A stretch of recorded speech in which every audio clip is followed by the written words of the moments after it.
Welcome to Break Free from Corporate, the only podcast dedicated to bringing you business success secrets from leading entrepreneurs with one thing in common. They left the corporate world, became their own boss, and are now living incredible lives. To access previous and all future episodes, visit breakfreefromcorporate.com and subscribe today. All right, well, welcome everyone. It's Gavin Sequeira here. I'm really excited to bring you another great episode here on the Break Free from Corporate podcast. Today I have my good friend James Tuckerman with us. James, are you there? Yeah, buddy, I certainly am. Awesome. So James and I have known each other for a few years, although I've never really had the opportunity to share his story publicly. And I wanted to do this today, guys, because he's someone who has been in the business space now for a number of years. But he used to work in corporate, or at least he used to work for someone else. And as all of you know, it's making that transition from the corporate lifestyle, from the comfort zone that we're all used to doing something that you're passionate about. What are the steps? How do you do it? How do you navigate through that minefield? James is someone who has done that. And today he's going to share with us the trials and tribulations of going through that journey. So James, I'm really excited to have you with us, man.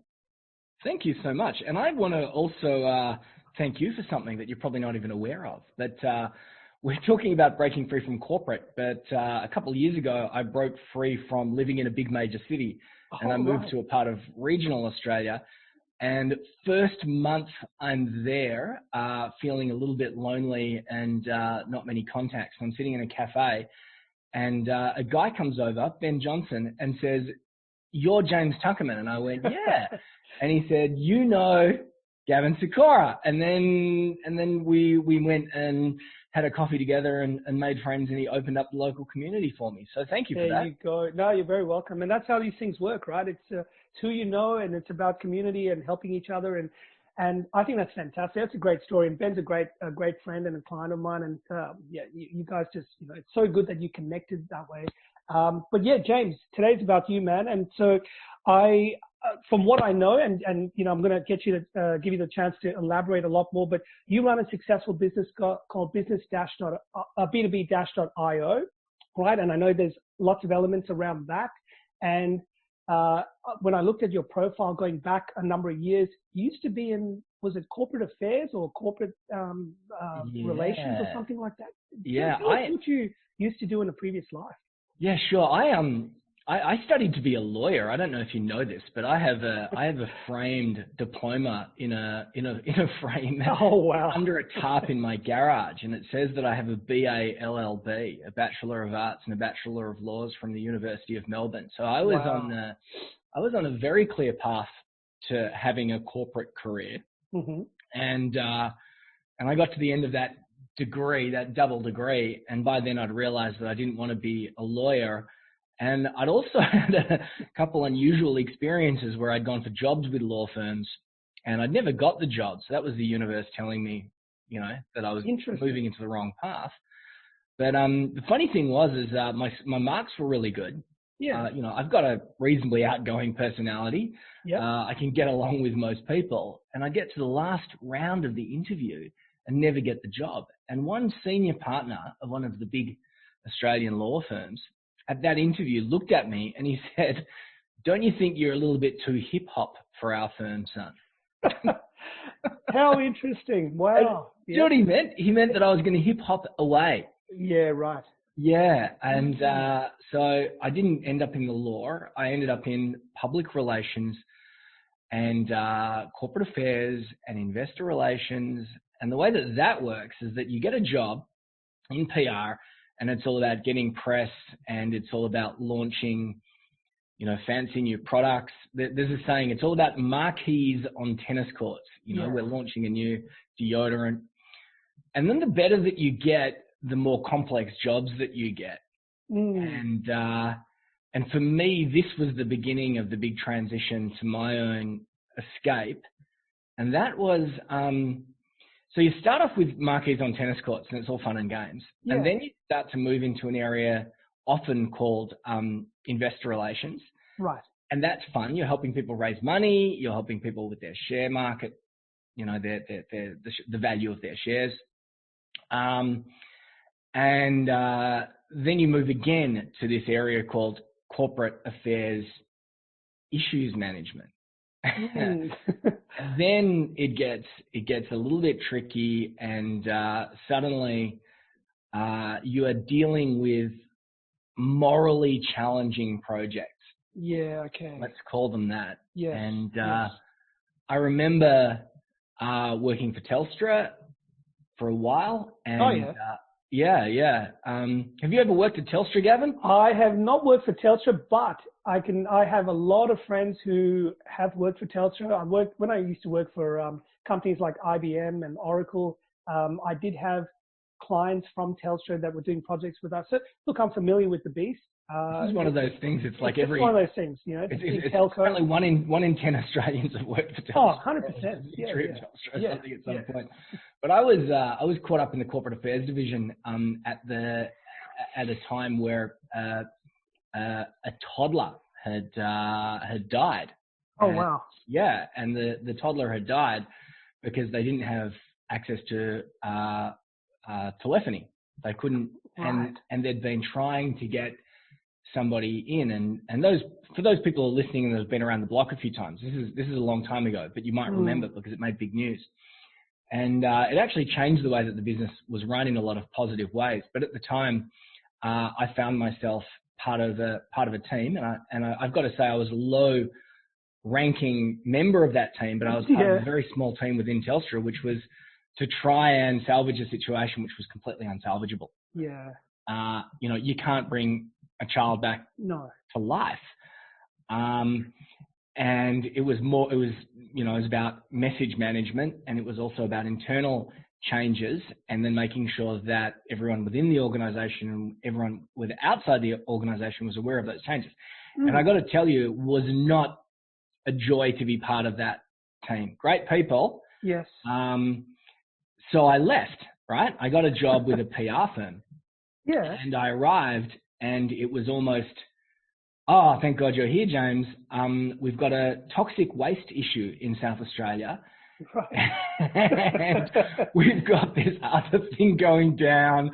And, the Japanese government would like us to lobby the Australian people so they can hunt more whales. I'm beginning to exaggerate, but not by much. I get the picture, out of the frying pan into the fire. Sort of yeah. And that was the nature of the game. The better you are, the more complex jobs you got, the more morally challenging those jobs were, and the more you got paid, and the more you were rewarded. But then there's a tipping point, and and I don't know what yours was, Gavin, and I'm sure you've interviewed a lot of really amazing people. Yeah. But there is always a moment where, I don't know, something happens in the brain and it tips. 100%. Like you're not the first person to tell me something like this, James, and I completely understand where you're coming from. Everyone who's listening to this right now would probably go, I had that moment, or I'm kind of going through that moment right now where I'm questioning things. I'm like, am I in the right place? Like, do the things that are going on around me align with, say, my values or what I believe in, or do I feel happy even just being in this space? Because maybe things have changed, or I'm not in alignment anymore. So yeah, look, I get it. Like the whole thing, morals, values, really important things to consider. If you're working for someone, or even in your own business, if you're not happy where you are, it's time to question it. What I would say is that when Gavin says if you're questioning things, and the chances are you are questioning things because you're here right now and you're listening to this podcast, is that's usually a clue. It is. And what's going to happen, and I'll tell you my story, I'll tell you my tipping point, but what's going to happen is that you're going to start to question things, and then the universe is going to start to push you, and it's going to start to shove you. Yeah. Then there's a moment where you're probably going to hit rock bottom in terms of how you're feeling. And then that's finally going to force you to make the change that you have in your life. But the reality is, here's the reality. If you're questioning things now, do what you can to leapfrog that bit. Go straight to some, micro gamble where you invest a little bit of money or a little bit of time exploring the options. Yeah. Jump that bit. Because when you do, it'll create a little bit of momentum in your life, and momentum creates more momentum, and then suddenly you're making progress, and I like you've that. accelerated the journey out the other side. So what you're saying is basically like if you find yourself in a bit of a rut and you're not happy or you're stuck and you're starting to question things, you need to find a way to get out of that comfort zone and just make that journey forward. Create some momentum. A project. So for me, I was quite young, relatively, you know. As you get older, everyone's quite young, younger than you. But I had this wonderful apartment that I was living in. I didn't own it, I was renting it, but I had so much money at the time that I was paying some extortionate rent to live in this renovated fire station. Wow. And I had a jacuzzi on the roof.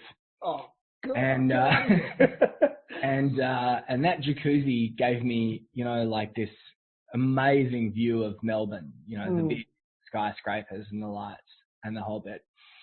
And I'm lying in my jacuzzi, and I had a mobile phone, like a brand new mobile phone. So this was lots of people had mobile phones back then. Yeah. By then, but I had like the best one. And I mean, I even had a Palm Pilot. You know, wow. Oh wow. You know, I was really a high flyer. Yeah. And I was in the and I was in this jacuzzi in this spa, looking out to the city, drinking a nice bottle of imported beer, and and my phone rang, and it was my mum.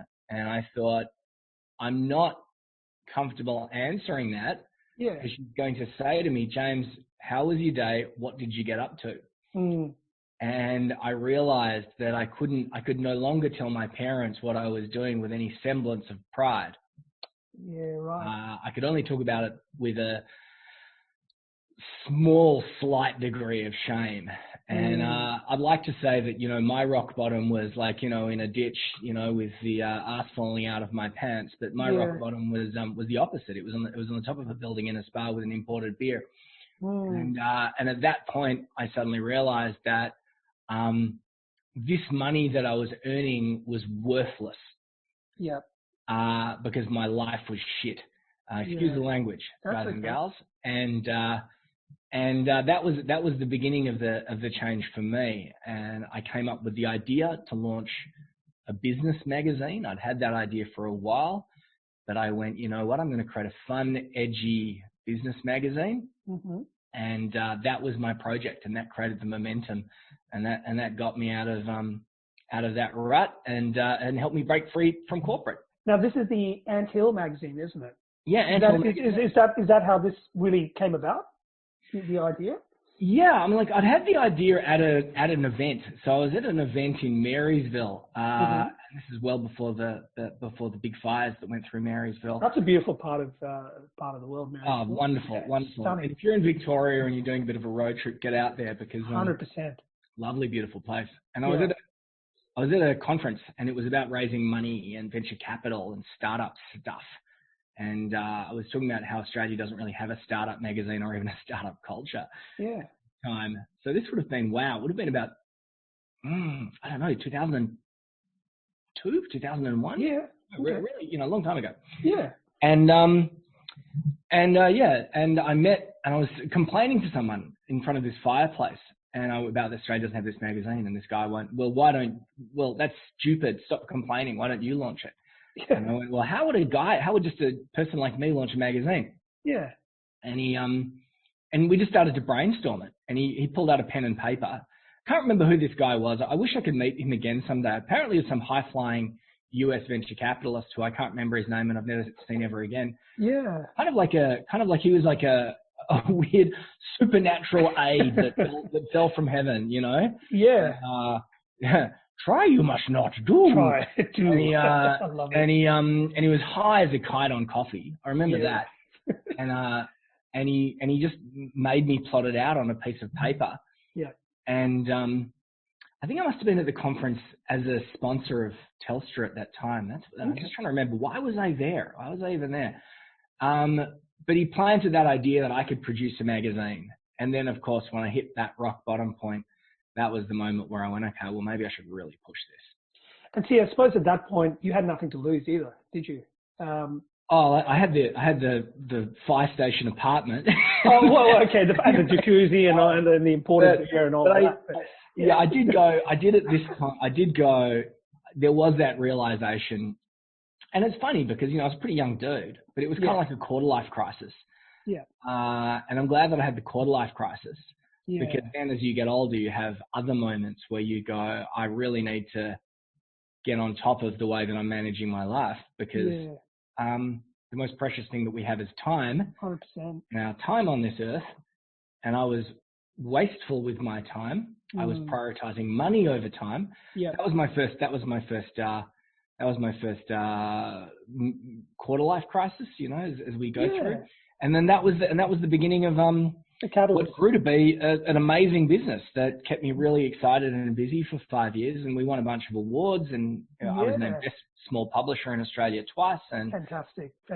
And I think that's how I first came to know you, James. It was through the magazine several years ago. And I think I even met you. I might have met you at an event. You might not remember, but I think it was in Docklands in Melbourne, and you might have been speaking at it, or maybe you even organized it. I can't remember now. It was a while ago. And then I'm like, who's this James guy? And then, and then we ran into similar circles. And at that point I was like, I got to get to know you better. And at some point share your story. And interesting how it's taken a little while to get to this point, but it's amazing the journey that you went through because you had a good corporate lifestyle, which is what I'm hearing. You had the trappings and all the little trimmings, and you had the money, you had this lifestyle that a lot of people crave, but internally you weren't happy. You weren't, something didn't click. You felt, you weren't comfortable even sharing your daily sort of news with your family, your mum. I mean, how many of us can relate to something like that? I remember, James, when I used to work at companies like IBM and Oracle and, big tech companies and wonderful companies, like great companies, great people, great culture, all of that. Like, I'll always be grateful for those experiences. But it got to a point where I was doing roles where, if I had a friend or a family member going, hey, Gavin, what do you do? And I'd describe it to them, they'd look at me with a blank face going, I don't understand a word you just said, because it meant nothing to them. It literally, I had a title that even I had trouble spilling out. I'm like, it's so complicated. It's like I live in a little ivory tower at my company, and I'm doing all this work that doesn't have any impact on the real world. And I started feeling a little bit withdrawn from that because I'm like, I'm doing all this stuff. I'm earning money. I'm doing all right. People see me as successful, but I'm not making any difference. I feel like I'm wasting my life away. It's a really weird feeling. And suddenly you rock up to work one day and everything looks different. It's like, I don't belong here anymore. And then that word impact is a really important one. Yeah. We hear it a lot, and because of that, it begins to lose its power. But one of the things when I was working for these larger organizations, is that I could work 18-hour days and I could have, and slogged away and been really busy and also really productive. But at the end of any day or week or month or year, I could not see what dent I had made. Yeah. So what was my contribution was completely invisible to me. And I don't think that that's how humans are really made to perform well. I think that, from an evolutionary perspective, we're creators, we're builders. We build a hut, we build a house, we build a bridge. We take a step back and we say, I did that. Yeah.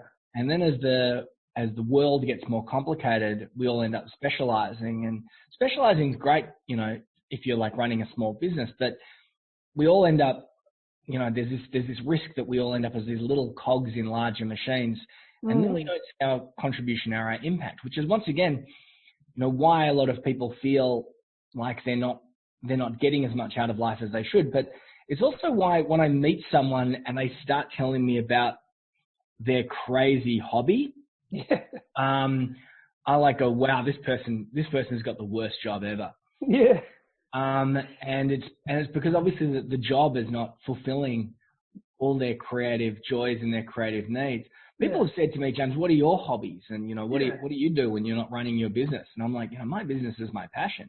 Yeah. I've been privileged to be doing it for 2003 was when I launched the magazine. So it's 18 years. Wow. So I've been doing it for 18 years. And for the people who are out there and listening to this, and you may be in your 30s or 40s or 50s or 60s, and you're thinking, oh, well, it's really easy to quit your day job when you're in your 20s and, you know, you don't have a mortgage and all these other things and go out on your own.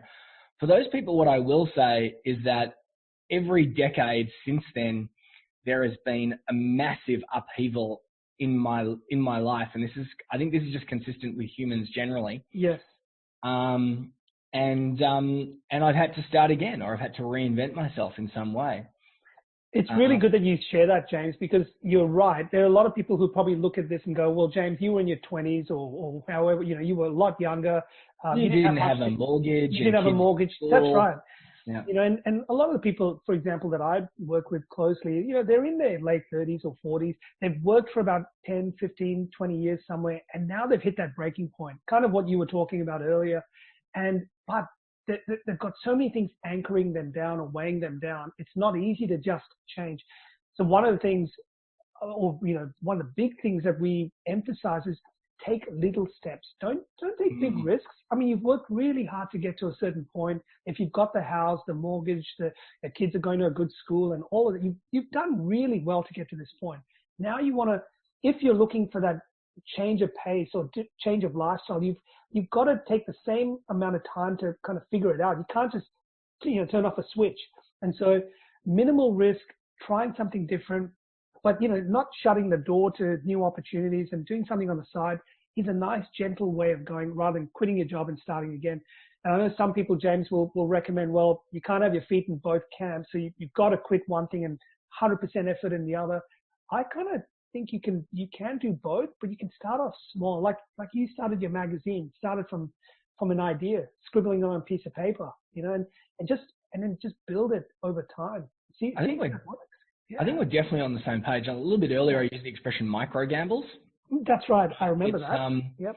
And people say that entrepreneurs are risk takers. No, we're just better at evaluating risk.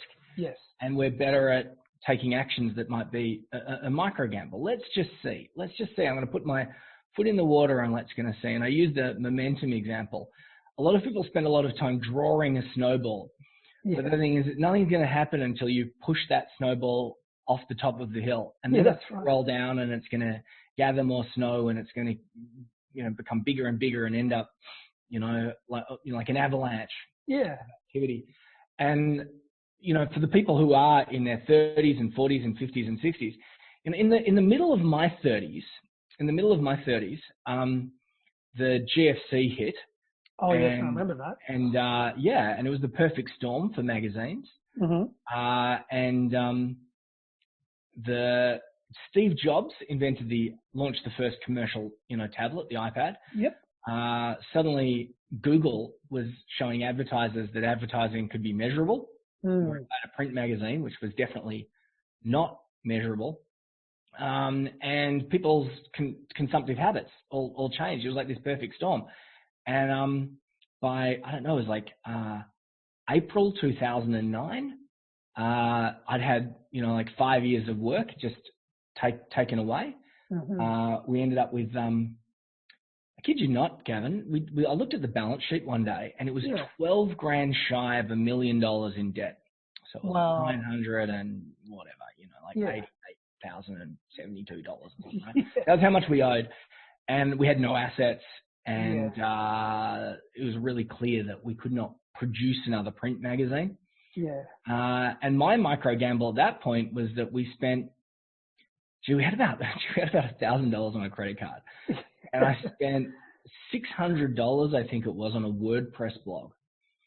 And that was a micro gamble. And that WordPress blog became the online version of Anthill magazine. That's crazy. And within 6 months' time, we were listed by Nielsen Online Ratings among the top 50 business and finance websites in the country by traffic, beating newspapers in some states.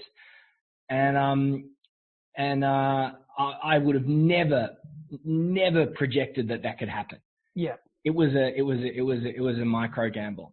A micro gamble, like you said, pushing that little piece of snow downhill, and it just grew and grew and grew into an avalanche. And I think that's really important that you share that, because had you not let's say, invested that $600 into that blog, I guess you never know.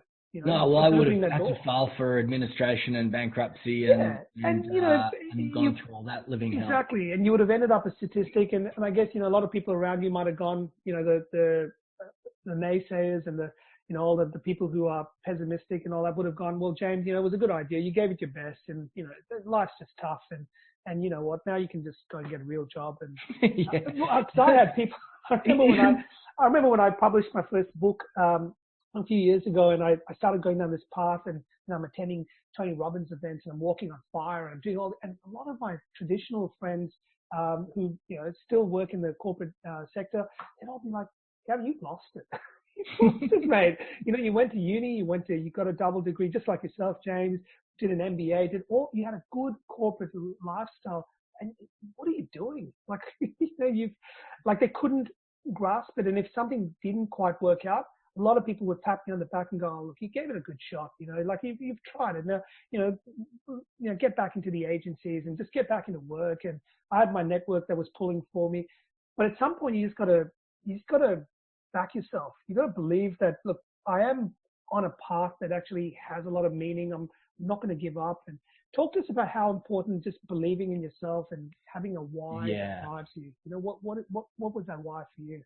Well, that's another really important factor. But just incidentally, I remember I was like 41 years of age, and it's Christmas time, and my mother says, "Oh, so when do you think you'll get a? Do you think you still get a proper job?" This conversation over Christmas about still thinking that I'll go back to like a nice safe corporate job. But what you were bringing up there is this idea of having the passion. If you're, and once again back to this idea of micro gamble, so you can have a test you can see. But what you will find is that when you find something that you're passionate about, I do believe that the universe conspires to help you, to give you that momentum. Mm-hmm. I've just seen it again and again. There are scientists and there are psychologists that call this the Baader-Meinhof principle. Right. And what that means is that if you want to buy a Tesla, and you haven't ever seen a Tesla on the roads, but you're about to buy a Tesla, suddenly you'll see Teslas everywhere. Oh, yeah. 100%. So a scientist will say it's the Baader-Meinhof principle. I believe that sometimes it's just the universe egging you on. Yeah. That if you've got that passion and you've got that focus and you've got that direction, the universe can come and kick you up the butt, kick you in the nuts, kick you in the ovaries, whatever. And you can, and you will have the resilience to get back up and push forward because it's your thing, it's your passion, it's something that you're about, and it's extremely fulfilling. That's a key word there, right there, fulfilling. I guess, what is it that you could be doing that could give you that fulfillment that you're looking for? Because half the time, I guess, James, we're just led to different places because of the people around us. We tend to follow the crowd, or we tend to follow what's popular or expected of us. So the expectations on us to do certain things, which are the norm. But ultimately, when you ask yourself, am I happy? Am I fulfilled? Is this what I want to do for the next 10 or 20 years? If the answer isn't a resounding yes, then what is? And that's really it's not just about your business, too. I mean, we're talking about breaking free from corporate, and we're talking about micro gambles, and we're talking about passion. And sometimes you might hear Gavin's story or hear my story, and you go, I don't want to pack up bags and travel all over the world and live the life of a digital nomad, which Gavin's done so successfully. I mentioned at the very beginning, I just wanted to move to the country, and that sounds like a little thing, but I know that there are people probably listening to this right now. Once again, they're working in corporate. They've probably got a nice big house in the city, and they've probably got a big fat mortgage, and their kids are in an expensive private school or whatever. They've got all these things, and they think it's impossible.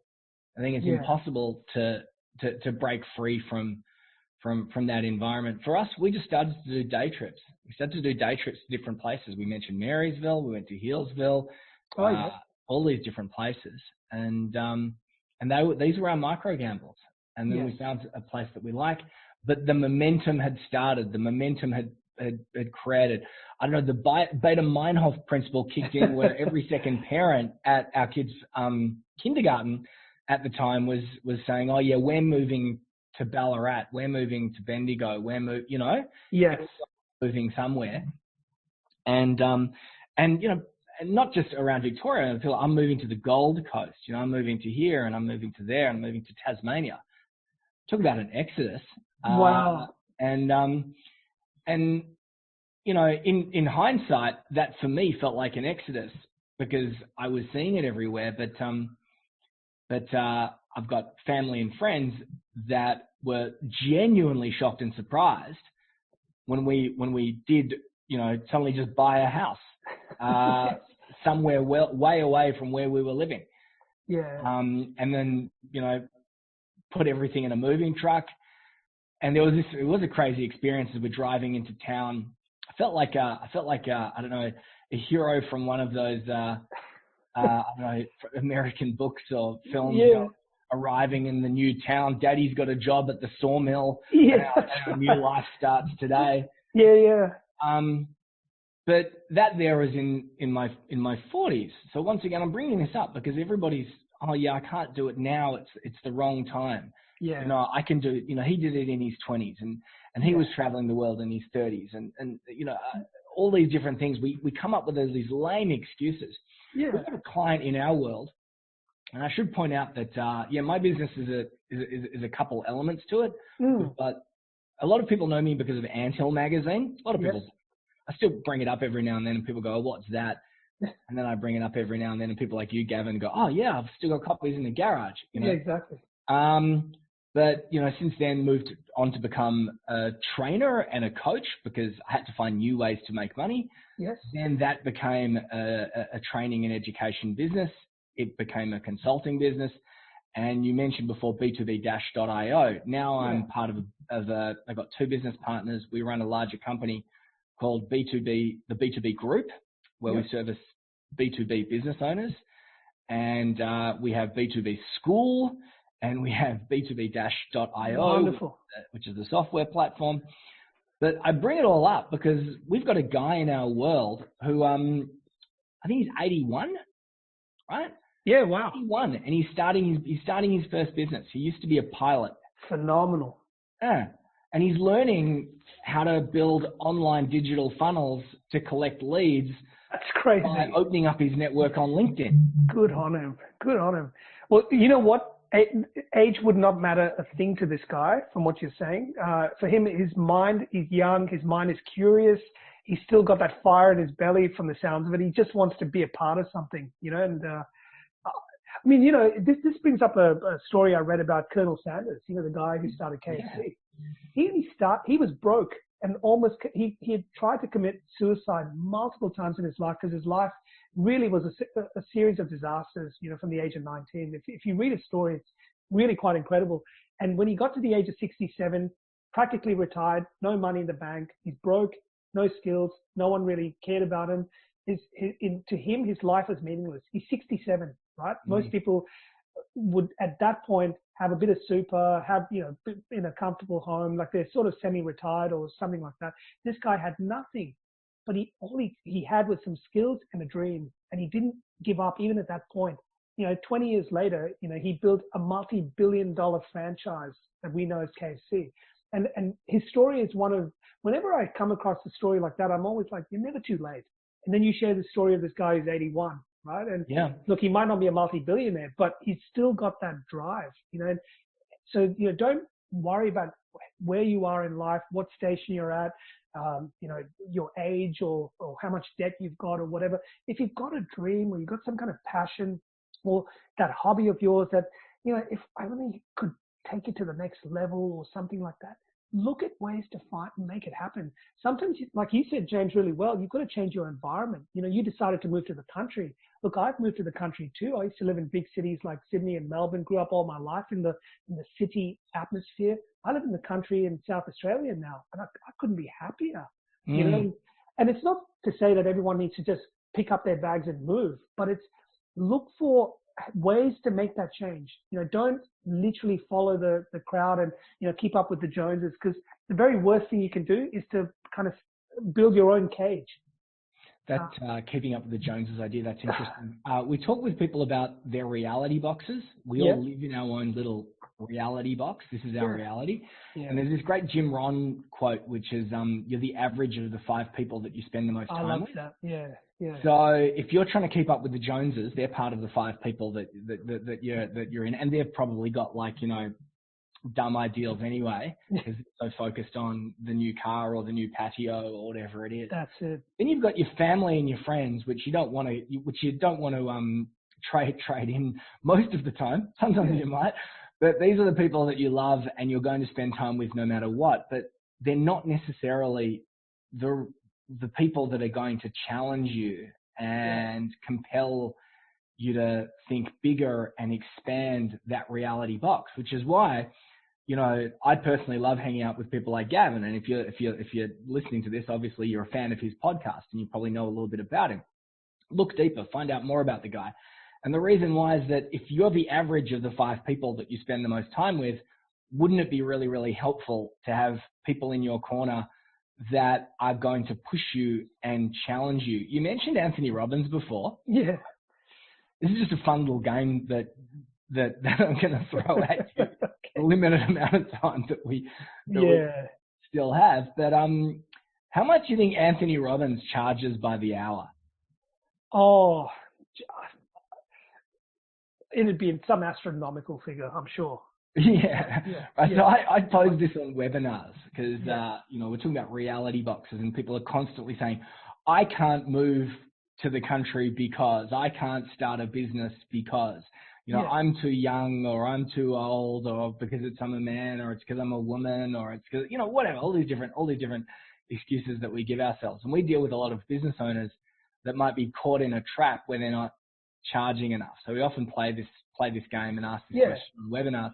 And I'll say, how much do you think that Tony Robbins charges? And people will say a lot or a big number. Give me a number. What do you think for an hour? Look, I actually think I came across something so ridiculous. I think it's like $1 million because, and I could be proven wrong, but I actually think it's some ridiculously large number. But there are people who pay it. Well, it's not $1 million, but I'll tell you what it is. Most people will say, like $10,000 or $50,000 for an hour at a time. I'll tell you what, I am paid $14,000 for an hour of my time, and I'm not Tony Robbins. Yeah. And that's because every time I'm asked to do a big professional speaking gig, that is my highest rate. Yeah. $14,000. And I will get on stage and I'll perform for an hour and I will come down. So charging $10,000 an hour is not a big deal. But I'll tell you what, in terms of James's 20-something reality box, that's extraordinary. Yeah. Right? Now, Tony Robbins, he's got this highest level rate where it's $1 million.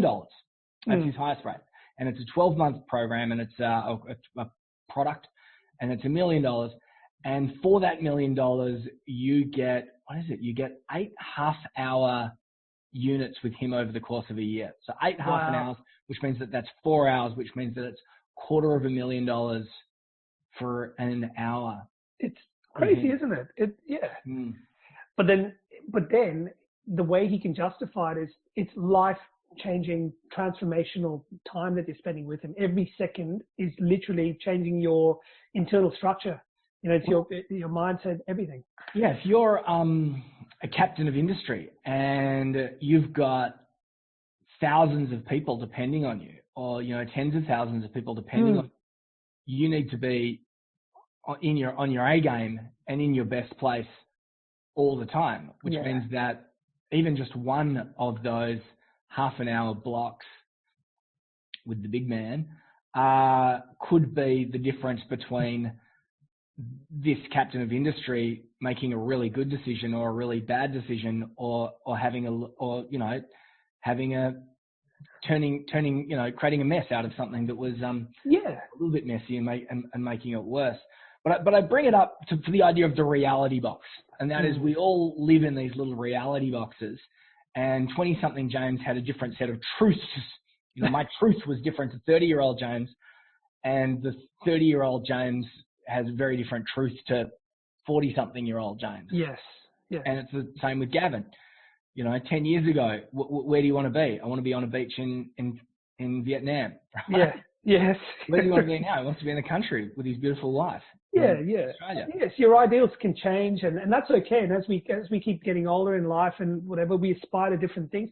But find a way to get there. Find a way that you're comfortable, you're happy to take that journey, and it's going to bring you that fulfillment.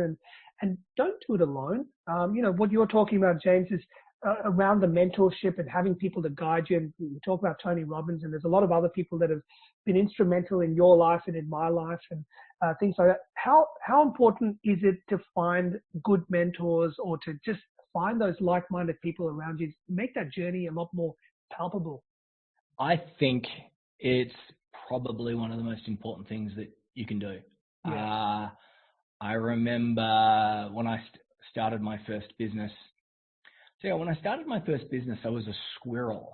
And what I was doing is I was collecting information left, right, and center. Yeah. I even found a folder in my garage the other day. It was my parents' garage, and I was cleaning out their garage, and I found a folder, and it was my business plan from the early days. And it was all these pages printed from the internet. Can you believe that? Oh, I remember those days. You didn't know whether the page was going to be there ever again. Yes. It was useless, so you'd print these pages. And I collected information for a really long time. I thought that I was making progress. I'm telling myself that I'm an action taker, but no, I wasn't. I was committed to collecting information and sticking it in a folder. Yeah. Then one day, I decided to really take action, and I wanted to raise money for my business. So I dropped, what was the amount? It was like $900, which at the time seemed like a fortune. Yeah. I dropped $900 into a one-day course with a guy called Tom McCaskill, and his books are still behind me on my bookshelf. I got 3 books when I attended his course for $900 on how to raise money for your business. And I spent $900, and gee, it was, man, I really had to think hard about that. The irony, of course, is that I probably spent $50,000 to $150,000 on a law degree that I was never going to use, and I was paying it back over many years. Yeah, it's relative, isn't it? It's relative, but here I was going $900. Yeah. I invested that money in that course, and over the next year, I raised $200,000, and I brought on a mentor into my business in the form of an investor who became a really great friend. And then over the next 5 years, I raised another $500,000. So I'd raised something like $700,000, and that came originally by making the decision initially to invest in a mentor. Yes. Then from that experience, I found other mentors and advisors. Once again, your reality box might be listening to this going, that's too much, that's too extreme. But, I don't know, do you have a Facebook group, Gavin? I do. Look, I do. Definitely. Yeah. Sometimes it's as easy as that. You join the Facebook group of somebody who knows their shit, and then you get to hang around with other people that are elevating your way of thinking. Yeah. And you're thinking about launching a new business, and you've got like a logo done because that's a micro gamble, and you show it to your family and friends, and they go, that's nice. Or you can show it to your network in Gavin's Facebook group, and they will come back and they'll go, do you know what I like about it is this, but did you know that particular color is associated with fast food? And you go, oh, okay, that's really good. Because you've elevated the caliber of people from a commercial perspective that you're surrounding yourself with. Yes, yes. Really important, because your close family and friends, as much as you love them, aren't necessarily going to be thinking the way that you're thinking, and they're just not equipped to really give you the right advice that you need, And so you've got to find people that are on the same page as you, or heading in the same direction as you, and they are happy to help you, and you're also happy to listen to them, and you're happy, and when the time comes, happy to give back to them or that community. So I think, like you said, James, the finding good mentors and just finding the right community of people that are like-minded is so critical, because otherwise, a lot of us, we start this journey, it gets really difficult, or we hit a snag in the road, a little challenge that pops up, and a lot of us just give up. I've seen a lot of people start on the journey, they're excited. The first little hiccup, they stop. Why? Because everyone, life, like you said, the universe will never give you a challenge that you're not able to handle. This is my firm belief. Every bad thing that's ever happened to you, or every challenge, is there for a reason. It's a lesson that you have to learn and you have to overcome. And or an obstacle that you're meant to actually overcome. Now, it's purposely put there because it's designed to stop the vast majority of people, because it wants to elevate the right people to move forward. And, you've just got to decide, am I going to let this little thing stop me, or am I going to find a way around it? And so I love the fact that you invested in getting that first mentor, and then that just grew and obviously helped you grow your business. But then from that, you got better mentors and better communities, and and now you're doing this for other people through your business. You're educating people, aren't you? Yeah. So, we've got our own Facebook group, B2B Talk. Obviously only go and join B2B Talk if you're running a B2B business. Otherwise, it's not going to be the right place for you. You want to surround yourself with the right people that are going to support you based on what your goals are and where you want to go. Yeah. There's a great book called The Alchemist, and I can't remember that. Oh, yes. I remember The Alchemist. But yeah, it's in that book he just talks about how the universe, when you realize, the path that you should be on, the universe conspires to help you. But then as you get closer to the realization of that dream, that the universe is going to make you work hard for it. Yes. And if you don't have the passion, if you haven't surrounded yourself with the right people, if you're not aware of that starting place, that is the place that you want to get away from, the reality is that you're going to just go back to that place of seeming comfort while forgetting that you left that place for some very good reasons. Yeah, so having that vision or putting a stake in the ground and going, this is where I am today, just being really realistic with everything. But don't try and sugarcoat your position where you are now. If you're where you are, you're in debt, you're struggling, you're not happy with your job or whatever, that's just where you are now. Now, where do you want to get to? Put another marker on the ground somewhere in the future, put a rough time frame in there, and then start building a pathway, a roadmap to get there. Now, there might be several ways you can get there, James, but I guess you got to try one and, make good decisions based on good information around you from people that have done it before. Don't guess if you don't have to. Try and avoid some of the pitfalls that a lot of people make because they don't seek advice, they don't seek help. There's nothing wrong with asking people, how did you do it?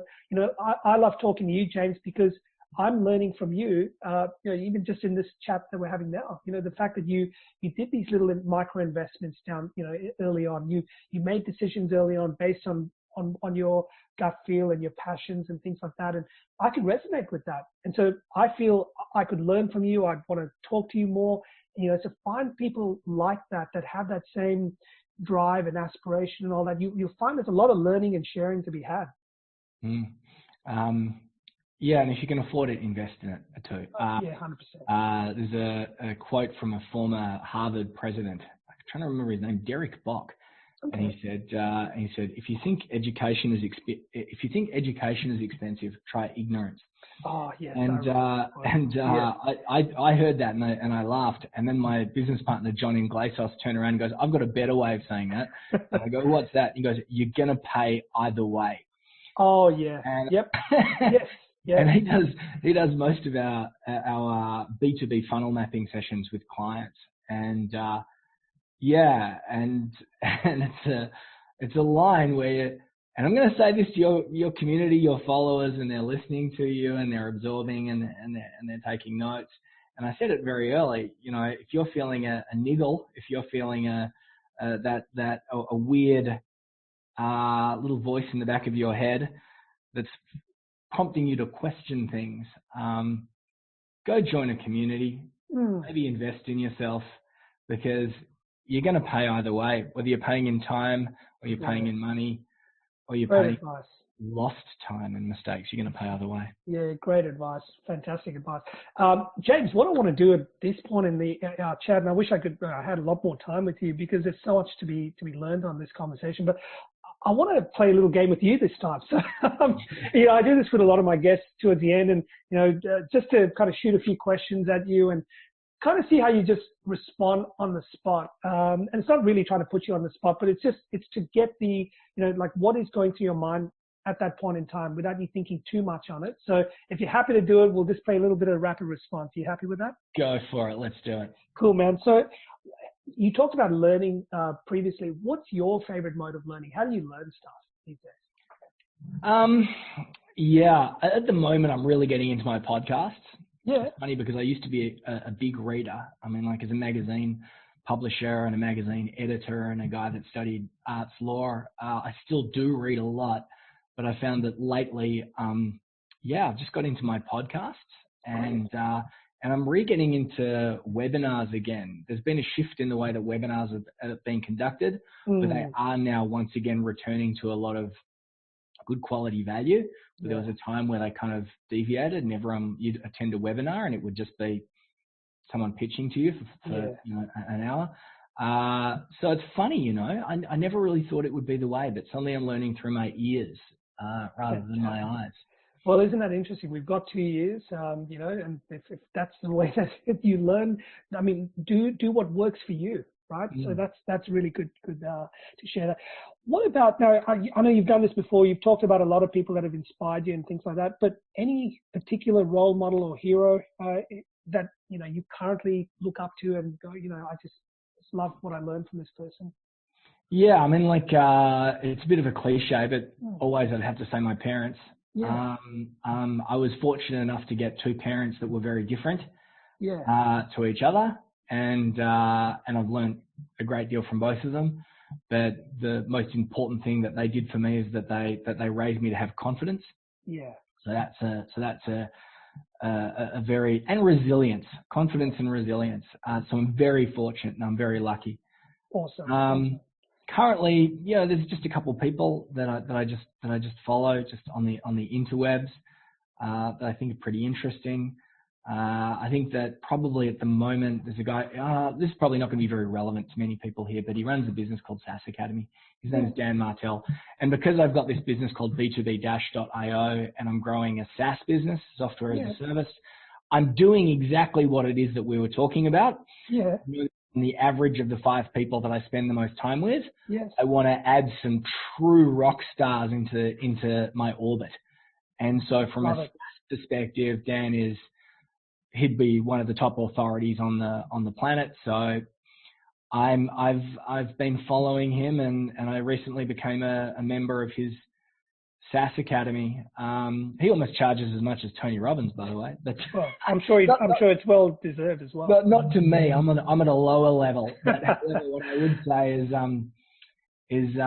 mean, like wherever you're at, the people who play their A game do this stuff. They invest in their education. They surround themselves by the best. They surround themselves with optimists, not yes men and women. That people who are optimistic rather than cynics, and that's what they do. So parents and then I try and find an industry specific rock star to keep me focused in where I want to be doing what I want to do. Wonderful.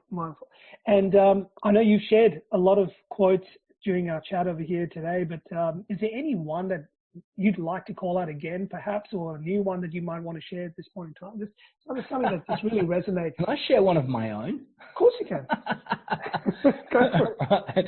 It's just something that I've just been saying a lot lately, and the more I say it, the more I'm like, it's almost become like a little mantra in my own head. But so a lot of people in your world, Gavin, they may not have started the business yet. They're exploring ways to get things done. And the best way to move forward is to surround yourself with people like Gavin and invest in micro gambles. But when you do have a business and it's growing, the little mantra is systems equal sanity.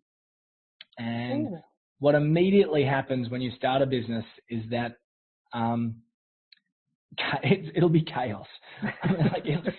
Be chaos, or at least feel like chaos. And the more systems that you can bring into your business, the faster that you can grow, and the more streamlined it's going to become, the less dependent it is on you and your time. And it's not an original thought. I mean, was it Gerber wrote the E-Myth decades ago? Yeah. And that was largely about having systems in the business. Yeah.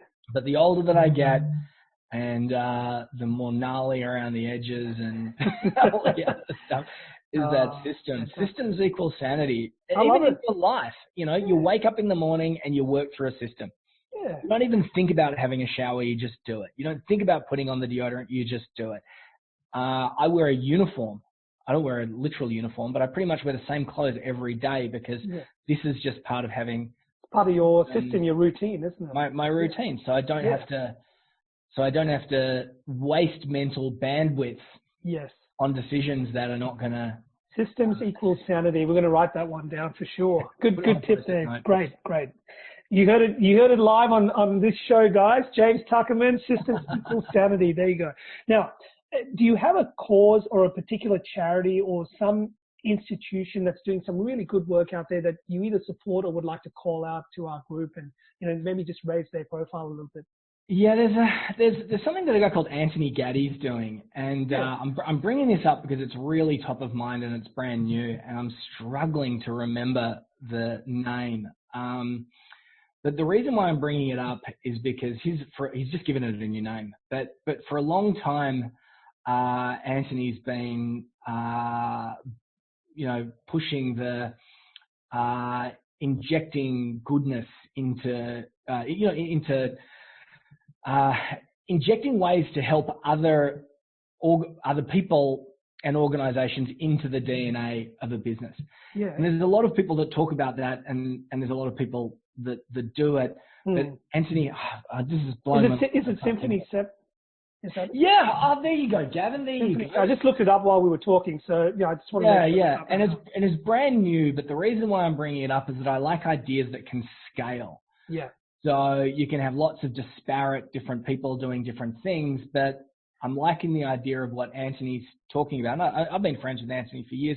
He's the creator of the Gaddy pitch, which you may have heard of. I've heard of the Gaddy pitch, yes. It's more about the structure or the philosophy of bringing in charitable good into the DNA of a business. And he's trying to create the infrastructure to make that the DNA of more businesses rather than saying you invest in here or you invest in there. I really love that. Yeah. In the same breath, I'm also going to mention Paul Dunn. Yes, Paul Dunn. I've met Paul. Yes. And I mention him because I think that the way that he views the world and the contribution that he's made to the world is a bit like Anthony in the sense that it's a bigger idea, it's a bigger concept than one individual charity or organization. Yeah. And I'm seeing that what Anthony's doing is as an evolution of what Paul Dunn was talking about. Yeah, I love it. Socially driven businesses or businesses that have impacts around the world with every little thing that they do. I think so fantastic because you leave a lasting impact somewhere because of something you've done. It gives you that extra fulfillment and joy and meaning and purpose. And both of them are excellent. So guys, once again, so Paul Dunn with his B1G1 program and Anthony brand new. Symphony's brand new. I mean, I literally had a coffee with him a week ago. That's fantastic. And he was telling me all about it, so it was top of mind. Now, you're a bit of a quirky guy right from the start. We all knew that. But, I mean, is there anything, like, literally that you would like to share that perhaps not a lot of people know about you, James? Like, anything that, do you play the guitar at night? Do you sing? Do you... all right. Tell us something funny about you. I love my zombie fiction.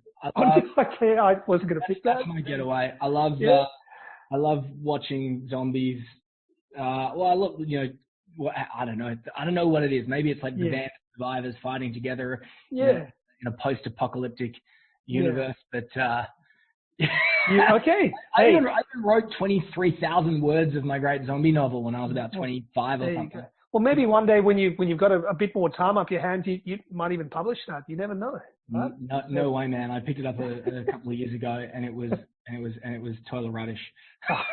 I found and it wasn't zombie fiction. That's great. But look, hey, listen, that was really cool to learn a little bit more about you in a short space of time. But as we wrap up here, James, I mean it. I really wish we could spend more time. But tell our group how they could find out a little bit more about you. If, let's say, you've talked about the school, you talked about the magazine, you talked about some of the things you're doing. How do people, if they just want to know a little bit more, either about you or reach out to you or reach out to your team or group, what's the best way? Like, because you've got so many things going on. I think that my name, James Tuckerman, like if you see me and you see a Facebook ad or you see a video, like the video, leave me a comment. I heard you on a podcast recently. Yeah.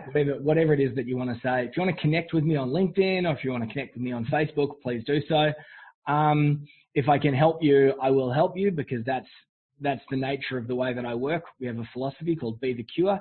If I can't help you, I won't help you. If by helping you, I'm harming myself, I'm not going to help you. But by helping you, I'm not harming myself, I'm going to do it in some way. If it turns out that you're an ideal customer or client for one of our products or services, I'm definitely going to put you in the right direction because our products and services are designed to accelerate the businesses of the people that we work with. Yeah. So it would be totally negligent of me to not introduce you to a product or service of ours if I thought it was the right fit. Yeah, 100%. And you've got a community as well, haven't you? I mean, online, we've got your own Facebook groups and all that sort of stuff going. Yeah, so the B2B group's about 30, B2B group has got a database of about 30,000 B2B business owners across the globe. And we've got the B2B Talk and B2B School and B2B-.io. So you could hit any of those pages, go to any of those places, and sooner or later we're going to give you something that's going to make your life a little bit easier, because that's how we introduce people to our world. No, and I can vouch for that, guys that are listening on this call. I'm a part of a couple of your groups, James. And look, we talked about being in a community of like-minded people. Here's a group that James has been running for quite a while, quite successfully. And if you just want to be in the right space as people that are thinking like you, or you want to be inspired by people that are doing things and moving forward, join one of these groups, and just get out of your comfort zone just a little bit. You've got people like James that can guide you and show you, how to do things in a smarter, more efficient way. So, hey, listen, James, really great to have you on this call. I know we've gone a little bit over an hour, but it's time well spent. And for anyone listening to this, I'm sure they're going to get a lot of great tips from listening to this more than once, I'm sure. Any last things you want to share, or No, I've actually got a scoop, because I'm about to deliver a webinar in less than 5 minutes. Oh, I'm going to let you run, man. But you're a busy guy. But listen, thank you so much for this, and we're definitely going to be keeping in touch. And thank you for sharing on our call. We really appreciate it. Thank you, Gavin. It's been so much fun. Once again, everyone, track this guy down, join his group, follow him up. Don't let those little niggly thoughts at the back of your mind natter on forever. Take action. Find a way to micro gamble. Make your life better. There you go. Wonderful. Thanks, Mic James. drop. If you like this podcast and would like to understand a little bit more about what was just discussed, then you're in luck. Simply head over to breakfreefromcorporate.com and we have a fantastic bonus gift waiting for you to download. All we ask in return is that you leave us a review on iTunes and or Stitcher, whichever you use. And lastly, help us share this podcast around with your friends, your colleagues through Facebook, Twitter, Google+, or LinkedIn. We truly appreciate all your support, and we look forward to seeing you on the next episode. Thank you for listening to this podcast episode of Break Free from Corporate. Once again, to access previous and all future episodes, visit breakfreefromcorporate.com and subscribe today.